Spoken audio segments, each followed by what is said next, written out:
കേസെടുത്ത് ഗവൺമെന്റ് കാര്യക്ഷമമായിട്ട് ഇടപെടണം.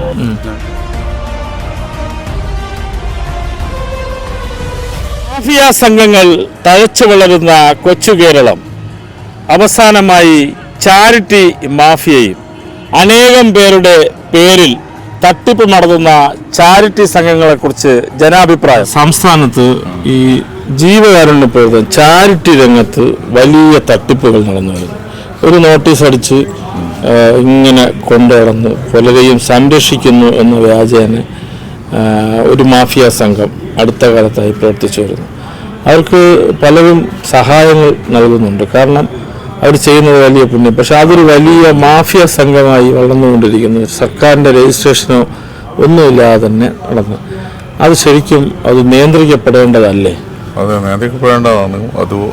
അതുകൂടാതെ ട്രെയിനിലും ഇത് ഭയങ്കരമായിട്ടുണ്ട്. അതേമാതിരി വീടുകളിലും വരുന്നുണ്ടെന്ന് ഇപ്പോൾ അറിയപ്പെടുന്നത്. 5 രൂപ എങ്കിലും ആൾക്കാർ അല്ല, ട്രെയിനുകളിൽ അന്യ സംസ്ഥാനത്ത് നിന്ന് തമിഴ്നാട് പോലുള്ള സംസ്ഥാനങ്ങളിൽ ഹിന്ദിക്കാരാണ് കൂടുതൽ. ഹിന്ദിക്കാര് അവര് നമ്മുടെ നാട്ടിലെ പല റെയിൽവേ സ്റ്റേഷനുകളിൽ രാവിലെ കൊണ്ടുവന്ന് ഒരു സംഘത്തെ ഇറക്കി വിടുന്നു, വൈകുന്നേരം കളക്ഷനുമായി വന്നു പോകുന്നു. ഇതൊക്കെ നിയന്ത്രിക്കപ്പെടേണ്ട സമയം അതിക്രമിച്ചിരിക്കുന്നു. നമുക്ക് എന്താ അതിനകത്ത് ചെയ്യാൻ കഴിയും? അവരെ കണ്ടുപിടിക്കണം. ഇതിന്റെ ഏജൻസികളുണ്ട്, ഏജൻസികൾ വഴിയാണ് അറിയില്ല നടന്നു വരുന്നത്. അതിനെ പറ്റിയിട്ട് അറിയില്ല. പക്ഷെ ഇങ്ങനെ ഉണ്ട്, ആൾക്കാരുണ്ട്. നമുക്ക് ഇതിനെ നിരുത്സാഹപ്പെടുത്താൻ എന്ത് ചെയ്യാൻ കഴിയും? അതേമത്തെ ആൾക്കാരെ കണ്ടുപിടിക്കണം. അതിനു വേണ്ടിയുള്ള കാര്യങ്ങൾ ചെയ്യണം. ഗവൺമെന്റ് തന്നെ ചെയ്ത് കഴിഞ്ഞാൽ ഗവൺമെന്റിനോടൊപ്പം നിൽക്കുന്ന സാഹചര്യം വരെ പലയിടത്തും കാണുന്നുണ്ട്. ഈ സംവിധാനങ്ങളെ സഹായിക്കുന്ന നമ്മൾ കാണുന്ന കാര്യങ്ങൾ പറയാം. അത്രയാണ്. ഗവൺമെന്റ് ഉണ്ടോ ഇല്ല എന്നുള്ള കാര്യം അറിയില്ല. ട്രെയിനിലൊക്കെ വന്ന് ഒത്തിരി പേര് ഇറങ്ങുന്നുണ്ട്. ഇന്നലെ വരുമ്പോൾ തന്നെ ഉണ്ടായിരുന്നു. നോട്ടീസ് അടിച്ച് എല്ലാവർക്കും കൊടുക്കുക, കളക്ഷൻ എടുക്കുക, പോവുക. അത് എല്ലാവർക്കും ഇത് വാങ്ങിക്കുന്നില്ല. ഇന്നലെ കിട്ടുന്ന വാങ്ങിച്ചിട്ട് പോവുക. വലിയൊരു തുക അവർ സമാഹരിക്കുന്നു. കഴിയുമ്പോഴത്തേക്ക് ട്രെയിന് പിള്ളേർ കഴിയുമ്പോഴത്തേക്ക് വലിയ പൈസ അടുത്ത ജംഗ്ഷനിൽ അടുത്ത സ്ഥലത്തോട്ട് പോകുന്നു, അവിടെ ഇതുപോലെ ഇറങ്ങുന്നു. ഓരോ ഏജൻസികൾ 20 പേരെ 30 പേരെ ഓരോ സ്ഥലത്ത് കൊണ്ട് ഡംപ് ചെയ്യുന്നു. ഇങ്ങനെ ഒത്തിരി വാർത്തകൾ നമ്മൾ തന്നെ കണ്ടെത്തുന്നുണ്ട്. അതേമാതിരി കാണുന്നില്ലേ ജംഗ്ഷനിൽ ബലൂൺ, മറ്റേ ട്രാഫിക്, പിന്നെ കച്ചവടക്കാർ, അതേമാതിരി അത് ഹിന്ദിക്കാരനെ വരുന്ന കുട്ടികളുമായി വന്ന് ജനങ്ങളുടെ മുമ്പിൽ. അതെ അതെ. അപ്പോൾ ഇത് നിയന്ത്രിക്കാൻ സമൂഹ മനസാക്ഷി വേണമെന്ന് പ്രവർത്തിക്കണം. പക്ഷെ അതിനകത്ത് നമുക്കെന്ത് ചെയ്യാൻ കഴിയും? നമുക്ക് ഒരാൾക്ക് ഒരു സമൂഹത്തിന് ഇറങ്ങണം, എന്നാലേ കാര്യങ്ങൾ നടക്കത്തുള്ളൂ. ഗവൺമെന്റ് അതിൻ്റെ അകത്ത് ചെയ്യണം, കുറച്ചും കൂടി നടത്തിയാൽ നല്ലത്. ആ രീതിയിൽ ഇടപെടണം. സർക്കാർ ഇതിനകത്ത് ഇടപെട്ട് കഴിഞ്ഞാൽ മാത്രമേ അവരെ നിയന്ത്രിക്കാൻ പറ്റുള്ളൂ. അത് കുറെ സംഭവങ്ങളുണ്ടാവും, അതുമായി ബന്ധപ്പെട്ട് പല പ്രശ്നങ്ങളുണ്ടാവാൻ സാധ്യതയുണ്ട്. മാഫിയ സംഘങ്ങൾ അനവധിയുണ്ട്. പല സ്പിരിറ്റ് മാഫിയ, മറ്റേ മദ്യ മാഫിയ, നിങ്ങളും പുതിയൊരു സംവിധാനം സർക്കാർ ഇവിടെ സംസ്ഥാനത്ത് നിലവിൽ വരുന്നു. അതൊരു ചാരിറ്റി മാഫിയയാണ്. ഈ ജീവകാരുണ്യ രംഗത്ത് പല സ്ഥലത്തും നേരത്തെ നമ്മൾ പറഞ്ഞപ്പെട്ടതുപോലെ ട്രെയിനിൽ, ബസ്സിൽ അന്യ സംസ്ഥാനക്കാർ കുറേ ടീംസ് വന്ന് നമ്മുടെ നാട്ടിൽ ജീവകാരുണ്യ പ്രവർത്തനങ്ങളെന്ന പേരിൽ വൻ തുക ശേഖരിച്ചു കൊണ്ടുപോകുന്ന സാഹചര്യം നിലവിലുണ്ട്. ഇവിടെ നിയന്ത്രിക്കാൻ എന്താണ് വഴി? നിയന്ത്രിക്കണമെങ്കിൽ ഗവൺമെന്റ് കാര്യക്ഷമമായിട്ട് തന്നെ ഇടപെടണം. ഗവൺമെന്റ് ഇടപെടുന്നുണ്ട് തന്നെ എൻ്റെ ഒരു തോന്നൽ. ഇപ്പോൾ 1-2 വർഷം മുമ്പ് ഇതുപോലൊരു ഇടപെടൽ വന്നിട്ടുണ്ട്. ചാരിറ്റി പറഞ്ഞു, ഓൺലൈനിൽ ചാരിറ്റി നടത്തിയിട്ട് കുറേ വ്യക്തിപരമായിട്ട് പൈസയൊക്കെ സമ്പാദിച്ചു കൂട്ടി 1-2 കേസുകൾ നിലവിൽ ഉണ്ടായിട്ടുണ്ടായിരുന്നു. അതിനെതിരെ ഗവൺമെന്റ് ഇടപെട്ടിട്ടുണ്ട് എന്നാണ് എൻ്റെ ഒരു വിശ്വാസം. അങ്ങനെ വാർത്തകളിലും കണ്ടിട്ടുണ്ട്. പിന്നെ ഇത് നല്ല രീതിയിലും ചാരിറ്റി പ്രവർത്തനങ്ങൾ ചെയ്യുന്നവരുണ്ട്. നല്ല രീതിയിൽ സമൂഹത്തിന് വീട് വെച്ച് കൊടുക്കുന്നവര്, രോഗികളെ സഹായിക്കുന്ന ഒത്തിരി പേര് നമ്മുടെ സമൂഹത്തിൽ നിന്നു വരുന്നു. പക്ഷെ അവരെയൊക്കെ വെട്ടിലാകുന്ന തരത്തിലാണ് ഈ മാഫിയ സംഘത്തിന്റെ പ്രവർത്തനം. അത് ശരിയല്ലേ, അവർക്ക് വരെ ഒരു മോശം പേര് ഉണ്ടാക്കുന്ന, നല്ല രീതിയിൽ ചെയ്യുന്നവരെ വരെ സംശയത്തിന്റെ പേരിൽ കൊള്ളുന്ന. സത്യമാണ്, 100% സത്യമാണ് പറഞ്ഞത്. പിന്നെ ഇന്നത്തെ ഇപ്പോൾ ഈ ഓൺലൈനിൽ കൂടുതൽ തട്ടിപ്പുകൾ വരുന്നുണ്ട്. ചാരിറ്റി പറഞ്ഞിട്ട് ഇഷ്ടംപോലെ കേസുകൾ ഇങ്ങനെ വാർത്താ മാധ്യമ സമൂഹങ്ങളിലും വരുന്നുണ്ട്. പിന്നെ ഇതിന് കാര്യക്ഷമമായിട്ടൊന്ന് നിലക്ക് നിർത്തണമെങ്കിൽ ഗവൺമെൻറ്റിൻ്റെ ഭാഗത്ത് നിന്ന് നല്ലൊരു ഇടപെടൽ എന്തായാലും വേണം. രജിസ്ട്രേഷൻ ഇല്ലാതെ പ്രവർത്തിക്കുന്ന സംഘടനകളെ നിയന്ത്രിക്കാൻ സർക്കാർ മുന്നോട്ട് വന്നാൽ ഒരു പരിധി വരെ നല്ല രീതിയിൽ സർക്കാരിന്റെ രജിസ്ട്രേഷനോട് കൂടി ചാരിറ്റി രംഗത്ത് പ്രവർത്തിക്കുന്നവർ മെച്ചപ്പെട്ട സേവനം നൽകുന്നവരാണ്. പക്ഷെ അവരെയൊക്കെ സംശയത്തിന്റെ നിഴലിൽ നിർത്തുന്ന രീതിയിൽ കുറേ സംഘടനകൾ നോട്ടീസുമായി വന്ന് അവരിങ്ങനെ കുറേ ചാരിറ്റി പ്രവർത്തനങ്ങൾ, അവർക്ക് ശരിക്കും പറഞ്ഞാൽ രജിസ്ട്രേഷനോ സർക്കാർ ഏജൻസികളുടെയോ മറ്റ് സംവിധാനങ്ങളുടെയോ ഒരു പിൻബലവുമില്ലാതെ പ്രവർത്തിക്കുന്നത്. ജനങ്ങൾ ഇത് ശരിയാണോ തെറ്റാണോ എന്ന് മനസ്സിലാക്കി വരുമ്പോൾ ഏറെ വൈകിപ്പോയിരിക്കും. ശരിയാണ്, അതും പറഞ്ഞ് ശരി തന്നെയാണ്. ഇപ്പോൾ 2 ദിവസം മുമ്പ് വീടുകൾക്ക് തോറും ഇതുപോലെ ചാരിറ്റി പ്രവർത്തനങ്ങൾ വന്ന ആൾക്കാരുണ്ട്, തമിഴ്നാട്ടിൽ നിന്നൊക്കെ വന്ന ആൾക്കാരുണ്ട്. നമ്മൾ ഒരു നിമിഷം നമ്മൾ ചിന്തിക്കും അത് കൊടുക്കണോ വേണ്ടിയെന്നില്ലേ. പക്ഷെ അവരെ മുഖഭാവങ്ങളും കുറേ പിക്ചറും പടങ്ങളെല്ലാം കാണിക്കുമ്പോൾ നമുക്കൊന്ന് കുറച്ച് പൈസ കൊടുത്തേക്കാം. ആ രീതിയിൽ ഞാൻ കൊടുത്തിട്ടുണ്ട്. നമുക്ക് പിന്നെ അതിൻ്റെ പുറകെ അവരെ കളി എന്താണെന്ന് നമുക്ക് അന്വേഷിക്കാൻ പറ്റില്ല. അവരൊരു 1-2 ഫോൺ നമ്പർ തരും, ഒന്ന് വിളിച്ചോക്ക് നിങ്ങൾക്ക് സംശയം ഉണ്ടെങ്കിൽ എന്നൊക്കെ പറയും. വിളിക്കുമ്പോൾ അങ്ങനത്തെ ആൾക്ക് ഇവരാൾ തന്നെ ആയിരിക്കും, ചിലപ്പോൾ ആയിരിക്കും. എന്നാലും നമുക്ക് 2 മൈൻഡായിരിക്കും, നമ്മൾ കൊടുക്കാതെ വിട്ടുമല്ലോ. അങ്ങനെ ചെറിയൊരു തുകയെങ്കിൽ നമ്മൾ അവർ പറയുന്നത് കൂടുതലും കൊച്ചുകുട്ടികൾ, പിന്നെ മാരകമായ അസുഖങ്ങൾ ബാധിച്ച് ചികിത്സയിലുള്ളവർ, ഇവരുടെയൊക്കെ പടം വെച്ചിട്ടാണ് ഇവർ വരിക. സ്വാഭാവികമായിട്ടും മനസാക്ഷി ഉള്ള ആരിലും ഒരു അലിവ് തോന്നുന്ന തരത്തിലുള്ള പ്രവർത്തനങ്ങളാണ് ഇവർ വയ്ക്കുക. പക്ഷെ അവരുടെ കച്ചവടത്തിന് ഇതൊരു വലിയൊരു തണലായി മാറുകയാണ്. തണലായി മാറുന്ന തന്നെ. ഇപ്പം ഞാൻ നേരത്തെ പറഞ്ഞ കണക്ക് ഞാനൊരു ചെറിയ തുകയാണ് കൊടുത്തത്. ഒരു ദിവസം എത്ര വീടുകൾ കയറുന്നത് പറയാം. ഞാൻ പറയാം ലക്ഷങ്ങൾ ഇവർ സമ്പാദിക്കുന്നുണ്ട്, മാസങ്ങളിൽ ലക്ഷങ്ങൾ സമ്പാദിക്കുന്നുണ്ട്. നേരത്തെ പറഞ്ഞ പോലെ തന്നെ ഗവൺമെൻറ് കാര്യക്ഷമമായിട്ട് ഇടപെടണം ഈ കാര്യത്തിൽ. ചില ആൾക്കാർ ആദ്യം തുടങ്ങുന്നത് നല്ല രീതിയിലായിരിക്കും തുടങ്ങുന്നത്, പക്ഷെ പൈസ അക്കൗണ്ടിൽ വരുമ്പോൾ കയ്യിൽ വരുമ്പോൾ സ്വഭാവം മാറുന്ന രീതിയിൽ കുറേ ആൾക്കാരുണ്ട്. ലാസ്റ്റ് അവൻ്റെ ബാക്ക്ഗ്രൗണ്ട് നോക്കുമ്പോൾ വലിയ നല്ല വീടുകളും സ്ഥലങ്ങളേറ്റവും അത് പിന്നെ സത്യം ഒന്നും അറിയില്ല. പിന്നെ അതിനെ ചുറ്റിപ്പറ്റി കുറേ വാർത്തകൾ കാണുമ്പോൾ നമ്മളും വിചാരിക്കും അതിൽ കോടികൾ സമ്പാദിച്ചിട്ടുണ്ടാവും. അങ്ങനെ 1-2 കേസ് മുമ്പ് വന്നിട്ടുണ്ട്. 1-2 ഈ ഫിറോസ് ചുട്ടിപ്പാറയുടെ പേരിലും അങ്ങനെ 1-2 ആൾക്കാരുടെ പേരിൽ അങ്ങനെ വന്നിട്ടുണ്ട്. ഈ നമ്മുടെ ചികിത്സ ബന്ധപ്പെട്ടുള്ള കുറേ തട്ടിപ്പുകളാണ് അത് നടന്നു വന്നത്. പലരും ഇങ്ങനെ വീഡിയോസ് ഇട്ട് ചികിത്സയ്ക്ക് വേണ്ടിയിട്ട് പണം പിരിച്ച് അതിൽ കുറച്ച് ഭാഗം അവർക്ക് കിട്ടുന്നു, ബാക്കി കമ്മീഷൻ വ്യവസ്ഥയിൽ പോകുന്നു എന്നൊക്കെ. അപ്പോഴാണ് സർക്കാർ ഇതിനകത്ത് ഇടപെട്ട് അങ്ങനെ ചികിത്സിക്കുന്നവർ സർക്കാർ ആശുപത്രികൾ വരട്ടെ എന്ന് മുൻ മന്ത്രി ശൈലജ ടീച്ചർ ഇരുന്നപ്പോൾ ഉണ്ടായ ഒരു വിഷയമാണ്. പക്ഷെ അന്ന് ഏറെ ശ്രദ്ധിക്കപ്പെട്ടു അത്. കാര്യം ഒരു രോഗിയായ ഒരാളെ അവരുടെ പേരിൽ പിരിക്കപ്പെടുമ്പോൾ ലക്ഷങ്ങൾ വന്നു ചേരുന്നു. ഇത് ഒരു പ്രൈവറ്റ് ഹോസ്പിറ്റലുമായി ബന്ധപ്പെട്ടാണ് ചികിത്സ നടത്തുന്നത്. അത് തന്നെയാണ് നിങ്ങൾ പറഞ്ഞ അതിനൊരു കമ്മീഷൻ അടിക്കാവുന്ന ആ ഒരു ഏർപ്പാട് ഉണ്ട്. നമ്മളിപ്പോൾ ഏതെങ്കിലും ഒരു ഹോസ്പിറ്റലിൽ പറഞ്ഞിട്ട് ആ ഹോസ്പിറ്റലിൽ സർജറി ചെയ്യിപ്പിച്ചിട്ട് അവിടെ നിന്നുള്ളൊരു ബില്ലാക്കുന്നു ആളിനും കമ്മീഷൻ അങ്ങനെ പൈസ ആ ഹോസ്പിറ്റലിന്റെ ബില്ലാക്കി അതിന്റെ ഭാഗമായിട്ട് കമ്മീഷൻ വാങ്ങിക്കുക. സർക്കാർ ഹോസ്പിറ്റലിലെ കണക്കിൽ അന്ന് മന്ത്രി വളരെ വ്യക്തമായി പറഞ്ഞു അങ്ങനെ ചാരിറ്റി രംഗത്ത് കാഴ്ച പിരിച്ചോട്ടെ, പക്ഷെ അത് ഗവൺമെൻറ് ഹോസ്പിറ്റലുമായി ബന്ധപ്പെട്ട് അത്തരം ചികിത്സകൾ നടത്തട്ടെ എന്ന്. അപ്പോഴിവരൊക്കെ പിൻവാങ്ങുന്ന അവസ്ഥയാണ് ഉണ്ടായത്. തൽക്കാലത്തേക്ക് പിന്മാറും, പിന്നെ വീണ്ടും അതുപോലെ കൂണുപോലെ വീണ്ടും രംഗത്ത് വരും. ആ ഒരു വിഷം ആൾ കത്തുമ്പോൾ മാത്രം അല്പം പിന്നീട് വീണ്ടും രംഗത്ത് സജീവമാവും. ഒത്തിരി സ്ഥാപനങ്ങൾ ഇങ്ങനെ പ്രവർത്തിക്കുന്നുണ്ട് കേരളത്തില്. അത് ലൈസൻസും മറ്റേ ഒരു സംഘടനാപരമായിട്ടുള്ള ഇതുണ്ടെങ്കിൽ പ്രവർത്തിക്കുന്നതിന് ഗവൺമെന്റ് അനുകൂലമാണ്. അങ്ങനെ ഇല്ലാത്ത കുറെ ആളുകൾ ലൈസൻസ് തന്നെ സർക്കാരിലെ ഉദ്യോഗസ്ഥരെ ലൈസൻസ് എടുത്ത് പ്രവർത്തിക്കുന്ന ഒത്തിരി സംഘടനകളുണ്ട്. അതിപ്പോ ഇതിന്റെ ഒരു വീതം അവർക്ക് കൊടുത്താലും മതി. അങ്ങനെയും തട്ടിപ്പുകൾ നടക്കുന്നുണ്ട്. അതിപ്പോ ഇതിനെടുക്കില്ലേ പെൻഷൻ തുക വരെ തട്ടി മാറ്റിയിട്ട് ഇപ്പോ 10-15 ലക്ഷത്തോളം സർക്കാർ ഉദ്യോഗം ട്രഷറിയിൽ നിന്ന് അങ്ങനെ തട്ടിപ്പ് എല്ലാ ഭാഗത്തുണ്ട്. മാത്രമല്ല അതിന്റെ ഒരു വിഹിതം എല്ലാവർക്കും പങ്കുവയ്ക്കും. അങ്ങനെ അത് നടക്കുന്നുണ്ട്. തട്ടിപ്പ് പല രീതിയിലും പല ചാരിറ്റി മാത്രമല്ല എല്ലാ രീതിയിലും നടക്കുന്നുണ്ട്. അപ്പൊ ഇത് നിയന്ത്രിക്കാൻ എന്താണ്? നിയന്ത്രിക്കാൻ നേരത്തെ പറഞ്ഞ കണക്ക് തന്നെയാണ് ഗവൺമെന്റ് കൂടുതൽ കാര്യക്ഷമമായിട്ട് പ്രവർത്തിക്കണം. പിന്നെ നാട്ടുകാരെന്ന് വിചാരിച്ച നടക്കുന്ന കാര്യമൊന്നും അല്ല. വലിയ മാഫിയ സംഘം ഗവൺമെന്റ് മുന്നോട്ട് നേരിട്ടെടുത്ത് ഇതുപോലെ ഓൺലൈനിൽ ഇങ്ങനെ പൈസ പിരിക്കുന്ന ഒരു വീഡിയോ പോസ്റ്റോ കണ്ടു കഴിഞ്ഞാൽ നേരിട്ട് അന്വേഷിക്കണം. സംസ്ഥാനത്ത് ഒത്തിരി മാഫിയ സംഘങ്ങളുണ്ട്. അതിപ്പോൾ മദ്യമാഫിയ, മണൽ മാഫിയ, ഇങ്ങനെ തുടരും. പുതിയൊരു മാഫിയ സംഘം സംസ്ഥാനത്ത് ഉടലെടുത്തിട്ടുണ്ട്. അത് ചാരിറ്റി മാഫിയ. ചാരിറ്റി മാഫിയ എന്നുകൊണ്ട് ഉദ്ദേശിക്കുന്നത് ജനങ്ങൾക്ക് സേവനം ചെയ്യാൻ, അല്ലെങ്കിൽ പബ്ലിക്കിന് പാവപ്പെട്ടവരെ, സാധാരണക്കാരെ, അധസ്ഥിത വർഗത്തെ, കൈയില്ലാത്തവനെ, കാലില്ലാത്തവനെ സഹായിക്കാൻ എന്നുള്ള പേരിൽ വലിയൊരു സംഘം നാട്ടിൽ സർക്കാരിൻ്റെ യാതൊരുവിധ രജിസ്ട്രേഷനും ഇല്ലാതെ പ്രവർത്തിക്കുന്ന ഒരു സംഘം ഇങ്ങനെ പ്രവർത്തിച്ചു വരുന്നുണ്ട്. അത് ശരിക്കും നിയന്ത്രിക്കപ്പെടേണ്ടതല്ലേ? അത് ഒരു തട്ടിപ്പ് കേസാണത്.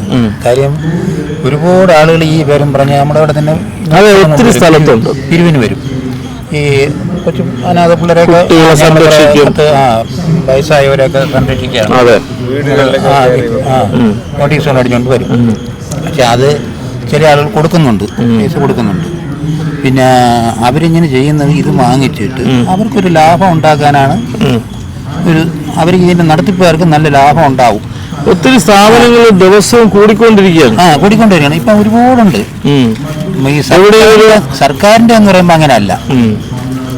അത് ശരിക്കും പറയാം സർക്കാർ ഗ്രാൻഡോടുകൂടി നടത്തുന്നതാണ്. അല്ലാതെ രജിസ്ട്രേഷനോടെ ഇങ്ങനെ ഓരോ പേരും പറഞ്ഞ് ഇങ്ങനെ ഒരുപാട് കണ്ടമാനെടുത്ത് പുതിയതായിട്ട് തുടങ്ങുന്നുണ്ട്. ഓരോ വ്യക്തികൾ 2-3 പേര് ചേർന്ന ഒരു വീടെടുത്ത് ഇങ്ങനെ, പിന്നെ അതിൽ കുറെ ആളുകളെയും വയ്ക്കും പൈസ പിരിക്കാൻ, കളക്ഷൻ എടുക്കാൻ വേണ്ടി. പത്രത്തിൽ ദിവസവും ഇങ്ങനെ വരും ചാരിറ്റി സ്ഥാപനത്തിലേക്ക് കളക്ഷൻ എടുക്കാൻ വേണ്ടി. അവർ പിരിച്ചിട്ട് ഇതിൽ നിന്നാണ് അവർക്ക് ശമ്പളം കൊടുക്കുന്നത്. പിന്നെ അത് ഒരു നല്ല കാര്യമാണ്. കാരണം അവർ ഒരാൾ തൊഴിലില്ലാത്ത ഒരാളെ ഇപ്പോൾ ഒരു നോട്ടീസും ഒരു റെസിപ്റ്റ് ബുക്കുമായി പറഞ്ഞുകൂടാ. അവർ ആൾക്കൂട്ടമുള്ള സ്ഥലങ്ങൾ, ബസ് സ്റ്റാൻഡുകൾ, റെയിൽവേ സ്റ്റേഷനുകൾ പോലുള്ള വീടുകൾ പോയി പിരിച്ചുകൊണ്ടുവരും. അവർക്ക് 50% കമ്മീഷൻ എന്നാണ് നമ്മുടെ അന്വേഷണത്തിൽ. 1000 രൂപ പിരിച്ചാൽ 500 രൂപ അവർക്ക്. അതിൽ 10000 രൂപ വരെ പിരിക്കുന്ന, ഒരു ദിവസം പിരിക്കുന്ന സംഘങ്ങൾ വരെ ഉണ്ട്. പക്ഷെ ഇതിന് ഏജൻസിയിൽ ഓരോ കോർണർ കേന്ദ്രീകരിച്ചും 5-10 പേരെ അവർക്കൊരു കാർഡ് നൽകി, നോട്ടീസ് നൽകി വിടുന്ന സംഘങ്ങൾ. ഇതെല്ലാം ഒരു സ്ഥലത്താണ് ചെന്ന് ചേരുന്നത്. ഇങ്ങനെ പലയിടത്തും ഇപ്പോൾ മടിക്കകളതിൻ്റെ ഇവിടെ ഉണ്ട്. ഇവിടെ തന്നെ ഒരു 8-10 ഈ ശ്രീകാര്യത്ത്. ഇവിടെ എനിക്കറിയാം ഒരുപാട് ഈ ദേവസ്വം ബോർഡ്, നന്ദൻകോട്, കുറവങ്കോട് ഇങ്ങനെ വീടുകളിൽ ധാരാളം പേര് ഇങ്ങനെ ഇടയ്ക്കിടയ്ക്ക് വന്ന് പിടിക്കുന്നു. പക്ഷെ ഇവർക്ക് കൊടുക്കില്ല. പക്ഷെ ചിലരൊക്കെ ദയനീയത വെളിവാക്കുന്ന ചിത്രങ്ങൾ, ഇപ്പോൾ മാരക രോഗം പിടിപെട്ട ആൾക്കാരുടെ ചിത്രങ്ങൾ, അവർ കിഡ്നി മാറ്റിവെക്കുന്നവർ, അല്ലെങ്കിൽ മറ്റ് പല രീതിയിലുള്ള രോഗികളായിട്ടുള്ള, അതുപോലെ കുട്ടികളുടെ ചിത്രങ്ങൾ, ഇങ്ങനെ ആരോരുമില്ലാത്ത കുട്ടികൾ, ഞങ്ങൾ 15 പേരെ സംരക്ഷിക്കുന്നു, 50 പേരെ സംരക്ഷിക്കുന്നു സ്ഥാപനം എന്നൊക്കെ പറഞ്ഞ് ഒരു വീട്ടിലോട്ട് കയറി വരുമ്പോൾ മറ്റു ഒരു തരത്തിലുള്ള അന്വേഷണമില്ലാതെ നമ്മുടെ കയ്യിലുള്ള നാണയത്തൊട്ടുകൾ അല്ലെങ്കിൽ കാശ് കാര്യമായ രീതിയിൽ സഹായിക്കുന്നവരൊക്കെ ഉണ്ട്. അവരുടെ ദയനീയതയാണ്. അവർ മറ്റു തരത്തിലുള്ള അന്വേഷണത്തിനൊന്നും പോകാറില്ല. നമ്മുടെ വീട്ടുകാർ വരെയല്ലേ കൊടുക്കും. അതിപ്പോൾ എല്ലാവരും കൊടുക്കുന്നുണ്ട്. പക്ഷെ അതൊരു വലിയ മാഫിയ സംഘമായി വളർന്നുകൊണ്ടിരിക്കുന്നത്. അതാണ് ഞാൻ പറഞ്ഞത്. അതിന്റെ പേരിൽ ഇത് ഒരുപാട് വേറെ ഇതിന്റെ മാഫിയ സംഘങ്ങൾ ജീവിക്കുന്നു. പിന്നെ ഇതിൽ പിരിക്കാൻ നടക്കുന്ന ആൾക്കാർക്ക് അതുകൊണ്ട് ഒരു ഉപജീവന മാർഗം ഉണ്ടില്ല എന്ന് പറഞ്ഞിട്ടില്ല. അത് ഈ സ്ത്രീകൾ ഉൾപ്പെടെയുള്ള കുറച്ചുപേരെ കമ്മീഷൻ വ്യവസ്ഥയിൽ തന്നെ അവരെ വിട്ട് അങ്ങനെ കളക്ഷൻ എടുത്ത്. ഇപ്പൊ ഒരു കാര്യം ഉണ്ടെങ്കിൽ 2 വശമുണ്ടല്ലോ എന്നിന്. അപ്പൊ ഇതിൽ ശരിയുമുണ്ട് തെറ്റുമുണ്ട്. സാറ് പറഞ്ഞ പോലെ മാഫിയ ഒരു കണക്കിന് അങ്ങനെയാണ്, ഒരു മാഫിയ സംഘം തന്നെ. പിന്നെ ഒരു കണക്കിന് അത് അവർക്ക് കുറെ ജീവിതം, കുറച്ച് ആൾക്കാർക്ക് അതുകൊണ്ട് ജീവിക്കുന്നു. പക്ഷെ ഇതിനകത്ത് ഈ കുടുംബശ്രീ യൂണിറ്റുകൾ സർക്കാർ കുറെ വെച്ചേക്കും. അതിൽ ഒരുപാട് ഈ വേസ്റ്റ് എടുക്കാൻ പോകുന്ന ആളുകൾ കുറെ പേർക്ക് അതുകൊണ്ട് കുറെ പേരെ അവർ ചൂഷണം ചെയ്യുന്നുണ്ട്. ഈ പൈസയൊക്കെ അമിതമായിട്ട് വാങ്ങിപ്പിക്കുന്നുണ്ട്. ഈ നിവൃത്തി ഇല്ലാത്തവരും കൊടുക്കണം. ഇപ്പം എല്ലാ വീട്ടിലും കൊടുത്തേ ഇപ്പം ഇറന്തീർത്ത് കൊടുക്കുള്ളൂ, വീട്ടുകാരൻ കിടക്കുന്നു. അപ്പം നമ്മളെവിടെയും വരും മാസം തോറും 100 രൂപ മെനഞ്ഞാന്നൊന്നും കൊടുത്തില്ല, പൈസ ഇല്ല, കൊടുത്തില്ല. ഞാനാണെന്ന് പറഞ്ഞാൽ 35 വർഷം കൊണ്ട് 2 ഹാർട്ടിൽ 2 ഓപ്പറേഷൻ കഴിഞ്ഞ് സ്ത്രീത്രായാലും ചികിത്സയിലാണ്. 2-3 വീടുണ്ടായിരുന്നു, എല്ലാം നഷ്ടപ്പെട്ട്. ഇത് ഞാൻ കാണിച്ചു തരാം. ഇത് സത്യം, കള്ളം പറയുന്നതല്ല. കുഴപ്പമില്ല, മനസ്സിലാവുന്നുണ്ട്. അല്ല, നമ്മുടെ അവസ്ഥ ഞാൻ പറയാണ്. അപ്പൊ ഇതുകൊണ്ടൊന്നും നമ്മൾ എവരുടെയെങ്കിലും ഇങ്ങനെ ഈ കാര്യങ്ങളൊക്കെ ഇവരുടെയൊക്കെ ചോദിച്ചിട്ടുണ്ട് കേട്ടോ. അവരാരും ഒരു പൈസ പോലും സഹായങ്ങൾ ചെയ്തിട്ടില്ല കേട്ടോ. ചെയ്യാന്ന് പറയാത്ര അല്ല, ഇങ്ങനെയൊക്കെയുള്ള ഇതാണ്. പക്ഷെ അതുകൊണ്ട് കുറച്ച് പേര് ചെയ്യുന്ന ഈ രംഗത്ത് ശരിക്കും അർഹരായവർക്ക് പലർക്കും ഒന്നും ജനങ്ങളുടെ ഇടയിൽ നിന്നും സേവനങ്ങളും സഹായങ്ങളും കിട്ടുന്നില്ല. തുടങ്ങിയതാണ് 89 വർഷങ്ങളായ ട്രീറ്റ്മെന്റ്, 25 വർഷം കൊണ്ട് ഉച്ചയ്ക്ക് കഴിക്കാനുള്ള മരുന്ന് കഴിച്ചിട്ടിങ്ങോട്ടൊന്നിരിക്കുന്ന. ഇപ്പൊ ഞാൻ പറഞ്ഞത് അതാണ്, അതൊരു പ്രധാന ഒരു വിഷയമായി രംഗത്ത് വന്ന കാര്യം. പലർക്കും അർഹതയുള്ള പലർക്കും നിഷേധിക്കപ്പെടുന്നു. അത് സർക്കാരും അങ്ങനെയല്ല. തന്നെ അവരാരാണെന്ന് അറിയുന്നില്ല. അവരിതിലേക്ക് വേണ്ടി ഇങ്ങനെ കിട്ടാൻ വേണ്ടി അന്വേഷിച്ച് നടക്കുന്നുമില്ല. അത് ആരെങ്കിലും സമൂഹത്തിൽ അറിഞ്ഞ് അവരെ കണ്ടുപിടിച്ച് ചെയ്താൽ മാത്രമേ അവർക്ക് എന്തെങ്കിലും കിട്ടുന്നുള്ളൂ. പക്ഷേ ഈ തട്ടിപ്പ് നടത്തുന്ന ഈ പറഞ്ഞ ഒരു രജിസ്ട്രേഷനോ സർക്കാരിൻ്റെ ഒരു അതോ ഇല്ലാതെ പ്രവർത്തിക്കുന്ന ഒത്തിരി സ്വകാര്യ ഇത് അവർക്ക് ഒരു രജിസ്ട്രേഷനും ഇല്ല. അവർ ചുമ്മാ ഒരു നോട്ടീസും അടിച്ച് കുറേ ആൾക്കാരെയും കൊണ്ട് ഇങ്ങനെ ഇറങ്ങി നടക്കുകയാണ്. അപ്പോൾ അവരെയൊക്കെ നിരുത്സാഹപ്പെടുത്തേണ്ട സാഹചര്യമാണ് ഇപ്പോൾ നിലവിലുള്ളത്. തന്നെ അല്ലെങ്കിൽ പിന്നെ ഇതിങ്ങനെ കുറെ അവർ ജീവിക്കും. ഗവൺമെന്റ് വീട്ടുകാർക്ക് ഇങ്ങനെ വരുന്നവരെ അവരെ നിരുത്സാഹപ്പെടുത്തണം. അത് സാർ അതിപ്പോ നമ്മളെ വീട്ടിൽ ഒരു നോട്ടീസ് വരുമ്പോഴേ അവരിങ്ങനെ ഇപ്പൊ ഒരാൾ ഒരു ഒരു പേപ്പർ കൊണ്ട് കാണിക്കണം എനിക്ക് മരുന്ന് വാങ്ങിക്കാൻ നിവൃത്തിയില്ല. ഇപ്പം എൻ്റെ അവസ്ഥയിൽ ഞാൻ പറയാം. അപ്പം സാറെന്തിനും ചിലപ്പോൾ എനിക്ക് 10, 50, 100 രൂപ സഹായിക്കും. അത് മനുഷ്യത്വപരമായിട്ട് എല്ലാവരും ചെയ്യും. ഇപ്പം ഞാനായാലും ചെയ്യും. ഇപ്പം ചായ കുടിക്കണമെന്ന് സാറ് 3 കഴിച്ചില്ലാന്നുണ്ടെങ്കിൽ പിന്നെ എനിക്ക് ആഹാരം മാറ്റി കൊടുക്കും. അത് സ്വാഭാവികമാണ്. പക്ഷെ അതിനെയാണ് ചൂഷണം ചെയ്യുന്നത്. അതിന് പക്ഷെ അർഹതപ്പെട്ടവർക്ക് കൊടുക്കണം. അല്ലാതെ ഇതുകൊണ്ട് കുറേ കാശുണ്ടാക്കണ ഒരു ഇതിൻ്റെ ഒരു ടീമുണ്ടെന്ന് പറഞ്ഞാൽ ഇതിൻ്റെ നടത്തിപ്പുകാർ. അല്ല, ഒത്തിരി സ്ഥാപനങ്ങൾ ഇങ്ങനെ നിരന്തരമായി വടക്കോട്ട് ഒരുപാടുണ്ട്. മനോരമ പത്രം എടുത്ത ദിവസവും ഞാൻ ഇത് നോക്കുമ്പോൾ ഒരുപാട് ആളുകൾ വിളിക്കുകയാണ് ഇതിന് ഈ പണിക്ക് പോകാൻ പരസ്യം കൊടുത്തേക്കണം. കുറേ ഒരുപാട് ആളുകൾ പോകും. നമ്മുടെ ഇവിടെ തന്നെ ഇപ്പോൾ ഒരുപാട് ആളുകൾ വരും. അപ്പോൾ എൻ്റെ കയ്യിൽ കൊടുക്കാനില്ല, എനിക്ക് വരുമാനമില്ല. എൻ്റെ ഭാര്യ ബൈപ്പാസ് കഴിഞ്ഞാണ് 4 വർഷമായി. അതിനനുസരിച്ച് എത്ര ഹെൽത്താണ്. ഇപ്പോൾ അവർക്ക് കിഡ്നിയുടെ പ്രോബ്ലം. അപ്പോൾ ഇങ്ങനെ നമുക്കൊരു സഹായമില്ല. സർക്കാരിൻ്റെ കൂടെ കൊടുക്കും. ഒരു എൻ്റെ ഭാര്യയ്ക്ക് കൊടുത്ത 40,000 രൂപ ഇത്ര ദിവസം കിട്ടിയിട്ടുള്ളത്. 5 ലക്ഷം രൂപ ചിലവാക്കിയിട്ട് അവരും അറിഞ്ഞൊരു സഹായം ചെയ്യുന്നില്ല. അപ്പോൾ തട്ടിപ്പ് സംഘങ്ങൾക്ക് അതേസമയം രാഷ്ട്രീയ സ്വാധീനമുള്ളവർക്ക് മുഴുവൻ പൈസയും കൊടുക്കുന്നുണ്ട്. പാർട്ടിക്കാരുടെ സ്വാധീനം MLA-മാരെ MP-മാരൊക്കെ റെക്കമെൻഡ് ചെയ്യുന്നവർക്ക് കാശുകൾ കൊടുക്കുന്നുണ്ട്. കിട്ടുന്നവർക്കുണ്ട്. പക്ഷെ നമുക്ക് അതിനുള്ള സാധ്യതയില്ല, ആരുമില്ല. അഥവാ പറഞ്ഞാലും രാഷ്ട്രീയക്കാരുടെ പറഞ്ഞാലും അവർ എന്ന് പറഞ്ഞിട്ടൊന്ന് പോകും. അത്ര പിന്നെ വേണമെങ്കിൽ ലെറ്റർ എഴുതി തരും. അവിടെ കൊണ്ട് കൊടുത്താൽ മതി. അതിപ്പോൾ എല്ലാവർക്കും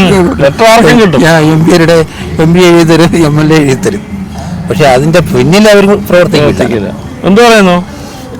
അത് ഇത് നിയന്ത്രിക്കാൻ ജനങ്ങളെ ബോധവൽക്കരിക്കാൻ സർക്കാർ തന്നെ എന്തെങ്കിലും നിർദ്ദേശങ്ങൾ വീട്ടുകാർക്ക് കൊടുക്കുക, എന്തെങ്കിലുമൊക്കെ ചെയ്യും.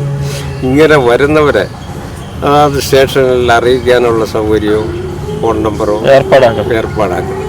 എങ്കിലേ നിയന്ത്രിക്കും. ഇത് വലിയ തട്ടിപ്പ്. ഈ ചാരിറ്റബിൾ ട്രസ്റ്റിൻ്റെ ഇതിൽ പണം വാങ്ങുന്നത് മാത്രമല്ല, മറ്റ് അനധികൃതമായിട്ടുള്ള മോഷണമോ അതിൻ്റെ പിന്നിൽ പിന്നെ മറ്റാരെങ്കിലും പറഞ്ഞയച്ച് വീടുകളിൽ ക്രമക്കേടുകൾ നടത്താനുള്ള സാഹചര്യം കൊണ്ടുവരും. ഈ പേരിലാണ് വരുന്നത്. ഈ പേരും പറഞ്ഞ് വന്നാണ് സ്ഥലം നോക്കി വെച്ചിട്ട് പിന്നെ രാത്രിയിൽ ഒന്ന് മോഷണം നടത്തുന്ന സംഘങ്ങളുണ്ട്. വീടുകളിൽ കയറാനുള്ള ഒരു മാർഗവും കൂടെയാണ് പണം കെട്ടുന്നത്. ഇതുമായി ബന്ധപ്പെട്ട് വീടുകളിൽ കയറി വരുന്നത് സർക്കാർ ഇടപെട്ട് മതിയാവും അല്ലേ? ഇത് കുറേ നിയന്ത്രണം വേണം. അല്ലാതെ ഗവൺമെന്റിന്റെ കയ്യിലുള്ള അവരുടെ ഒരു പേപ്പർ കൊണ്ടുവന്ന് നമ്മൾ കൊടുക്കണം, സഹായിക്കണം. സർക്കാർ രജിസ്ട്രേഷൻ ഉള്ളവർക്ക് പിന്നെ വേറെ ഇവിടെ ഈ ഞങ്ങൾ ചികിത്സിക്കുന്ന പറഞ്ഞ് ഈ കവലകളിൽ വന്ന് പാടുമല്ലോ ഓരോ പാട്ടുപാടി, അത് പലരുടെ അവിടെ എത്തുന്നില്ല എന്ന് പറയുന്നു. അത് ശരിയായിട്ടുള്ള ഒരു നടപടി തന്നെയാണ് ഇവർ ചെയ്യുന്നുണ്ടാവും. കുറേയൊക്കെ ചെയ്യുന്നുണ്ട്, കുറേയൊക്കെ അവർ കൊണ്ടുപോകുന്നുണ്ട്. പിരിക്കണത് പകുതിയും മുക്കാലും കൊണ്ടുപോകും അല്ലേ? അപ്പം ഞാൻ പറഞ്ഞില്ല, ഇത് അവരുടെ ഒരു ഉപജനം. മറ്റേ ഈ രോഗിക്ക് ചിലപ്പോൾ എന്തെങ്കിലും ചെയ്യുമായിരിക്കും, കുറച്ച് ചെയ്യും അല്ലേ? അതെ, കുറച്ചൊക്കെ കിട്ടുമായിരിക്കും, കുറച്ചൊക്കെ കൊടുക്കും. സർക്കാർ രജിസ്ട്രേഷനുള്ളവർക്ക് ഈ വീടുകളിൽ കയറേണ്ട ആവശ്യമില്ല. അല്ലാതെ പക്ഷെ ഇപ്പൊ അത് സർക്കാർ ഗ്രാന്റ് കൊടുക്കുന്നവർ വീടുകളിൽ പിരിക്കേണ്ട കാര്യമില്ല. സർക്കാർ ഗ്രാന്റിൽ പ്രവർത്തിക്കുന്നു. അതൊരു 2 വർഷം കൊണ്ട് ഈ കവലകളിലുള്ള പാട്ട് കേൾക്കാനില്ല. പിരിവ് കുറഞ്ഞു. 2 വർഷം കൊണ്ട്. അല്ലെങ്കിൽ ധാരാളം ഉണ്ടായിരുന്നു. ഓരോ ഇപ്പൊ ഇവിടെ ഓരോ 5 കിലോമീറ്റർ അടുപ്പിച്ച് ഓരോ ഇതുപോലെ റോഡിൽ രോഗികളെ സഹായിക്കാൻ പാട്ട് പാടുന്ന സംഘം ഒരു കൊച്ചുങ്ങളെ ഫോട്ടോയും വെച്ച് ശരിയായിരിക്കാം, കൊച്ചിന് അസുഖം ഉണ്ടായിരിക്കാം, അതിന് 10-20 ലക്ഷം രൂപ ചിലവുള്ള കേസുകളായിരിക്കാം. പക്ഷെ അത് ഇവരുടെ ഒരു ഇത് എത്തുന്നുണ്ടോ എന്നുള്ളത് അന്വേഷിക്കേണ്ടതാണ്. പ്രവർത്തനങ്ങൾ ശ്രദ്ധയിൽപ്പെട്ടിട്ടുണ്ടോ? കുറേ ഉണ്ട്. ഈ വീടുകളിൽ നോട്ടീസുമായി വന്ന് ക്യാഷ് ഇതാക്കുക ഇന്നതിനാണ് പറയാ. അങ്ങനെ കുറെ നമ്മളെ ഭാഗത്തുനിന്നൊക്കെ കുറെ പിടിച്ചിട്ടുണ്ട്. പക്ഷെ പറഞ്ഞു അവിടെ പിടിക്കപ്പെട്ടിട്ടുണ്ടോ? ഇഷ്ടംമാര് മലപ്പുറം ഭാഗത്ത് അധികം ഉണ്ടോ? അധികം ഉണ്ടോ ചോദിച്ചാൽ കുറെ തട്ടിപ്പ് കേസിലായിട്ട് കുറെ ടീം വന്നിട്ടുണ്ട്. അവരുടെ സോഴ്സ് എന്താണ് ശരിക്കും? എങ്ങനെ ഇതിന് വേണ്ടിയിട്ട് അവർ സഹായിക്കുന്നവരാരാണുള്ളത്? അവര് ഓൾറെഡി ഓരോ മതത്തിന്റെ ഇതിനും റെസീറ്റും വാങ്ങിയാണ്ട് വരിക വീട്ടിലിട്ട്. എന്നിട്ട് ഇന്ന ഇതിക്കാണ് എത്തിങ്കാനിക്കാണ് അല്ലെങ്കിൽ ഇന്ന അമ്പലത്തേക്കാണ് പറഞ്ഞിട്ട് പിരിവിന് വരിക. വന്ന് കഴിഞ്ഞിട്ട് പിന്നെ കുറെ കഴിഞ്ഞ് പിടിക്കുമ്പോഴാണ് അറിയപ്പെടുന്നത് എല്ലാവരും, നാട്ടിലെല്ലാവരും. വീണ്ടും കുറച്ച് ദിവസം അവര് സൈലന്റ് ആയിരിക്കും, വീണ്ടും ശക്തമായിരിക്കാം. വേറെ ഇവരെ സഹായിക്കുന്ന ടീംസ് വല്ലതും ഉണ്ടോ? ടീംസ് ഉണ്ടാവും സാധ്യത ഉണ്ട്, അല്ലെങ്കിൽ വലിയൊരു മാഫിയ സംഘം ഉണ്ടാവും. അല്ലാതെ ഇവര് ഇതിനു വേണ്ടിട്ട് ഇറങ്ങില്ലല്ലോ. സർക്കാരിന്റെ സഹായം കിട്ടുന്നുണ്ടോ അവർക്ക്? സർക്കാരിന്റെ സഹായം കിട്ടുന്നുണ്ടോ ചോദിച്ചാൽ അറിയത്തില്ല എങ്ങനെയാണ് അതിന്റെ. അല്ല, പലതരത്തിലും ബിൽഡിംഗ് കെട്ടിടങ്ങൾ സ്ഥാപിച്ച് അല്ലെങ്കിൽ കുറെ പേരെ പാർപ്പിച്ച് അതിന്റെ പേരിൽ പണപ്പിരിവ് നടത്തി എല്ലാ തരത്തിലും ജീവിച്ചു പോകുന്ന ഒരു സംഘമുണ്ട് കേരളത്തിൽ. കുറെ ഉണ്ട് നമ്മളെ ഈ കേരളത്തിൽ. കേരളം ഇതിന്റെ ഒരു ഹബ്ബായിട്ട് മാറിക്കൊണ്ടിരിക്കുകയാണ് ഇപ്പോ. ശരിക്കും ഇത് നിയന്ത്രിക്കാൻ എന്താണ് വഴി? ജനങ്ങള് മുന്നോട്ട് വരിക, അതിനുള്ള നിയന്ത്രിക്കാൻ. ഇതിനകത്ത് ശരിക്കും പ്രവർത്തിക്കുന്ന കുറച്ചു പേരുണ്ട്. അതായത് വളരെ സത്യസന്ധതയോടുകൂടി എന്താ പറയാ, ഒരു സേവന തൽപരരായി ഉണ്ട്, കണ്ടമാനുണ്ട്. അവരാണ് ഇതിൽ അടിയിൽ പോകുന്നത് മൊത്തത്തിലേക്ക്. അവര് ശരിക്കും നിർത്തി പോകുന്ന സാഹചര്യം ഒരുപാട് പേര് നിർത്തിപ്പോയി. കണ്ടമാനുണ്ട്. ഫിറോസ് കുന്നംപറമ്പില് അവനക്കൊക്കെ എത്ര കാലം ഇത് വന്നിട്ടുണ്ട്. അതൊക്കെ ഇപ്പൊ അതുകൊണ്ട് നിർത്തിയ മട്ടിലാണ്. ഏകദേശം ഉണ്ട്. തട്ടിപ്പ് കൂടിയപ്പോ സത്യസന്ധരൊക്കെ പോയി വലിഞ്ഞു. അതാണ്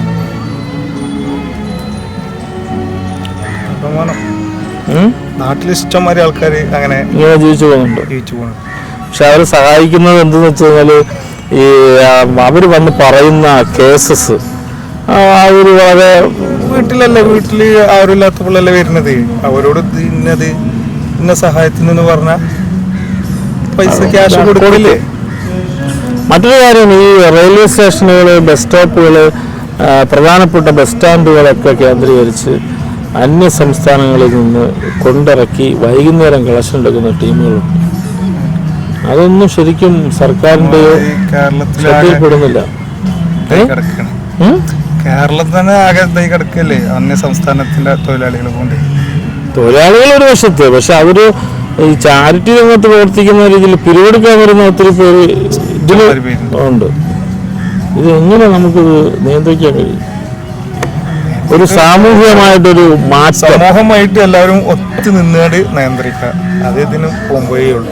ഇത്തരം തട്ടിപ്പുകളെ കണ്ടെത്തി അതിന് വേണ്ടിയിട്ട് മുന്നോട്ട് ഇറങ്ങിയല്ലോ. അത് പോലീസിനോട് പറഞ്ഞിട്ടൊന്നും യാതൊരു കാര്യമില്ല. അത് കേസെടുത്ത് അവർക്ക് പരിമിതിയുണ്ട്. പോലീസ് തന്നെയാണ് പല സ്ഥാപനങ്ങളെയും വളർത്തുന്നു എന്ന് പറയാം. കുറച്ച് കാലം ഉണ്ടാവുള്ളൂ ആ കേസ് അങ്ങനെ തട്ടിമുട്ടി പോയി വീണ്ടും. അല്ല, പല ഈ വഴിയിൽ ഉപേക്ഷിക്കപ്പെടുന്നവർ, വഴി കിടക്കുന്നവരെയൊക്കെ പോലീസുകാർ ഇത്തരം സ്ഥാപനങ്ങൾ കൊണ്ടാകുമ്പോൾ അവർക്ക് പോലീസുമായൊരു ബന്ധം ഉണ്ടാകുന്നു. അപ്പോൾ ഇത്തരം എതിർപ്പുകൾ വന്നാലും അവർ പോലീസ് കൊണ്ടുവരുന്ന ആളിനെ സംരക്ഷിച്ചിട്ട് പോലീസിന്റെ സഹായം തേടിക്കൊണ്ട് പ്രവർത്തിക്കും. അപ്പോൾ പിന്നെ നാട്ടുകാർക്ക് അതിനകത്തൊന്നും പറയാൻ കഴിയില്ല. അവർ പറയും പോലീസിന്റെ സപ്പോർട്ടോട് കൂടിയാണ്. പോലീസ് ചെയ്യുന്നത് എന്താണ്? അവർ വഴി കിടക്കുന്ന ഒരാളിനെ അവൻ്റെ കൊണ്ടാക്കി കൊടുക്കും, അത് മതി അവർക്ക്. സ്ഥാനത്ത് തട്ടിപ്പ് നടത്തുന്ന ചാരിറ്റി സംഘടനകളുണ്ട്, മാഫിയ സംഘങ്ങൾ. അവർ പലരെയും സംരക്ഷിക്കുന്നു എന്ന വ്യാജേന സ്ഥാപനങ്ങൾ നടത്തി വൻ തുകകൾ കൈക്കലാക്കി ഒരു മാഫിയ സംഘമായി വളർന്നുകൊണ്ടിരിക്കുന്നു. അതിനെക്കുറിച്ച് എന്താണ് അഭിപ്രായം?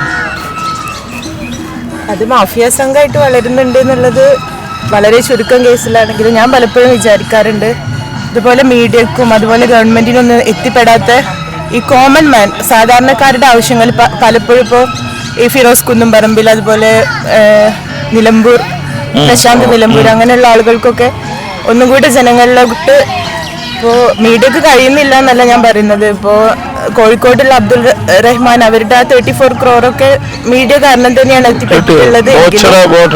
അതെ, ബോച്ചയുടെ അത് അങ്ങനെയാണെങ്കിൽ പോലും പക്ഷേ ഈ ഭയങ്കര കോമൺ ആയിട്ടുള്ള നമ്മുടെ ഉള്ളേരിയകളിലൊക്കെ ഉള്ള ആളുകളുടെ പ്രശ്നങ്ങൾ വരുമ്പോൾ അതൊന്നുകൂടെ ഈ മീഡിയ വഴി, അതായത് യൂട്യൂബിലാണെങ്കിലും ഇൻസ്റ്റഗ്രാം പോലുള്ള സോഷ്യൽ പ്ലാറ്റ്ഫോമിൽ ഒന്നുകൂടെ അങ്ങനെയുള്ള ആളുകളിലൂടെ പെട്ടെന്ന് ജനങ്ങളിലേക്ക് എത്തുന്നുണ്ട്. ആ ഒരു വശം വെച്ച് നോക്കുകയാണെങ്കിൽ തീർച്ചയായിട്ടും ഇതൊരു നല്ല പ്ലാറ്റ്ഫോം തന്നെയാണ്. പക്ഷെ ഞാൻ കേട്ടിട്ടുണ്ട് പലപ്പോഴും പല ചാരിറ്റി തട്ടിപ്പ്, ഇപ്പോൾ മറ്റേ ഇന്നോവ കേസ് നമ്മുടെ അവരുടെ, അതുപോലെ നിലമ്പൂരിൽ അവരുടെ പേരിൽ ഒരുപാട് ന്യൂസസ് ഒക്കെ വന്നിട്ടുണ്ട്. അപ്പം അതിനെ കുറിച്ചിട്ട് പറയുകയാണെങ്കിൽ അതിന് ഗവൺമെൻറ് അതിൻ്റെ സത്യസന്ധത എത്രത്തോളമാണ് എന്നുള്ളത് അന്വേഷിക്കണം. അല്ലാതെ ഒരു വേഗമായിട്ടുള്ള ഒരു കാര്യം പറയാതെ അതിൻ്റെ സത്യസന്ധത എത്രത്തോളാണെന്നുള്ളത് അന്വേഷിച്ച ശേഷം മാത്രം. പക്ഷെ എങ്കിലും ഒത്തിരി പേര് പലരുടെയും സപ്പോർട്ട് ഉള്ളത് കൊണ്ട് അതിപ്പോ ഗവൺമെന്റിന് തന്നെ സപ്പോർട്ട് ഉണ്ടെന്ന് പറഞ്ഞാൽ ഞെട്ടിക്കുന്ന വിവരങ്ങൾ പല ഭാഗത്തു നിന്നും പുറത്തു വന്നിട്ടുണ്ട്.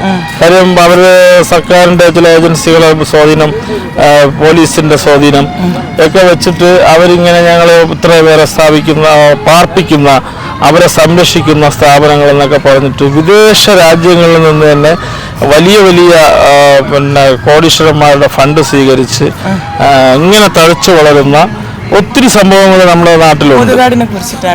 അല്ല, ഞാൻ ആരുടെയും പേര് പറയുന്നില്ല, ഒത്തിരി പേര്. അപ്പോൾ ഇടയ്ക്ക് വന്നൊരു സംഭവമാണ് ഇപ്പോൾ താങ്കൾ പറഞ്ഞത്.